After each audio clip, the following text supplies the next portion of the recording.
Drone technology has transformed industries such as mining, agriculture, construction, infrastructure, and many more. And as the technology becomes an integral part of many sectors, the legal framework governing the use of drones has evolved too. Jaco Meyer, who's director at Cliffe Dekker Hofmeyr, joins us to bring us up to speed with understanding the legalities behind the use of this technology here in South Africa. Jaco, thank you for your time. Good afternoon. Hi, Nolatanda. Thank you so much for having me. Now, of course, in my intro, I would have mentioned some of the industries being impacted by drone technology, in fact, being disrupted. Let's talk about that, just how prevalent this technology is here in the country. In recent years, South Africa has really embraced drone technology, both for private use and commercial use. We see it used often in the mining industry, in the agriculture industry, in the infrastructure industry, or in environmental monitoring.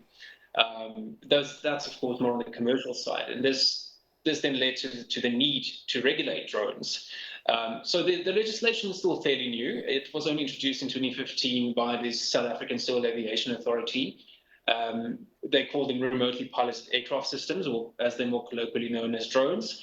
And they published it as the regulations as an amendment to the Civil Aviation Act, which regulates all aviation-related activities in the country. Now, I will tell you this, Jaco, maybe it's because I'm not very familiar with drone technology. It seems bizarre to me that we're speaking about it in the same way that we would be speaking about planes, right?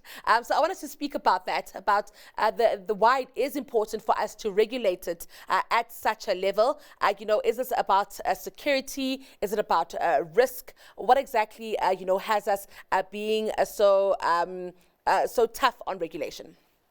Yeah, so I think it's perhaps worthwhile to note that the regulations distinguish between drones for private use and drones for commercial use, whereas drones for commercial use are more sort of closely mirrored with manned aircraft. So just to sort of give a brief background between the two, so drones for private use, that is usually used by hobbyists for recreational purposes. And while they're not necessarily required to license or be licensed, they must adhere to safety and security guidelines. Some include maintaining visual line of sight, certain altitude limitations, not flying the drone higher than 120 meters, not flying closer or within 50 meters of people or property, not flying over restricted airspace such as national parks or close to airports. Now, the commercial operations, that refers to operations for economic gain. So this is usually what we see in the industries. And here, there's a bunch of licenses and certifications that are required to actually operate. So similar to manned aircraft, you need a remote pilot license, or you need a license, an aircraft or an air operator certificate, an air service license, and a letter of approval from the Civil Aviation Authority. The reason for this high regulation is mostly for safety, security, and privacy reasons. I mean, you can only imagine sort of the security reasons that may, for example, be seen if drones were to be flown over national parks with our poaching problem, or if drones were to collide with other aircraft in the air. So it's mostly for security and safety reasons.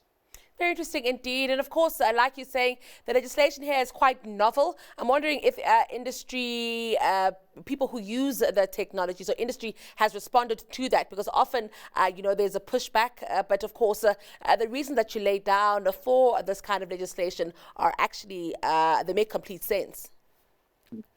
Yeah, so I think as with any legislation before it's adopted, it has to go through a public process in terms of which the public can comment. So there has been some significant stakeholder engagements.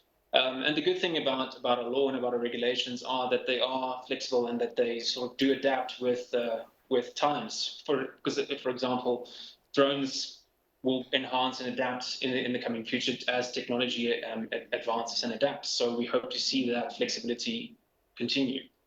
And looking at the legislation, Jaco, just how complex is it to comply? And the reason I ask this as well is because, there's some laws here in South Africa that are pretty easy for anybody to comply with. I think of getting a driver's license. You kind of know what you have to do, and then you kind of get into the car and you keep it moving. But with something like drones, it looks like it is something that's rather complex, might even need some sort of legal assistance in making sure that the compliance is up to date. Yeah, so for commercial operators, it is quite technical. And it is overseen and regulated by the South African Civil Aviation Authority.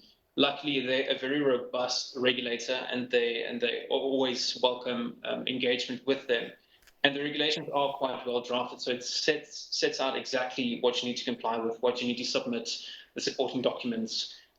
So it is quite technical and it is quite admin and document intensive, but it is, when you look at the regulations, it is quite clear what you need to do. And is it too far off from international best practice? When we consider South African regulations with global practice, they share some similarities in terms of things like visual line of sight, weight restrictions, and proximity to hospitals or to airspace. When you look at Africa, South Africa has quite developed regulations compared to the rest of Africa. Egypt and Morocco, for example, have less stringent drone regulations. When you look at the European Union or North America, they again also have very developed drone regulations. What I think South Africa does pretty well is to strike a balance between regulating safety, security, and privacy while also still trying to encourage investment in this growing industry. But of course, there is always still some criticism that the licensing for commercial operators is quite severe, and that it can be simplified. And lastly, before I let you go, of course, the onus here to understand this legislation and to make sure that, the right documents and licenses are in place does rest on the user. And I'm just wondering, from that perspective, is this something that one might find out as they buy the drone? Is it at the point of sale? Is it expected that you would know, just to make sure that people aren't also contravening the act without really knowing of it? Yeah.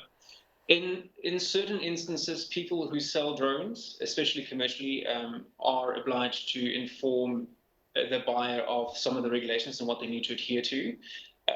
But we generally encourage the public or anyone who intends to operate a drone to seek legal advice, because at the end of the day, it will be much less of a headache to seek legal advice than to deal with the consequences of non-compliance with the regulations. Absolutely understand that. Well, thank you so much for taking us through this one, Jaco. Very interesting indeed. That was Jaco Meyer, Director at Cliffe Dekker Hofmeyr.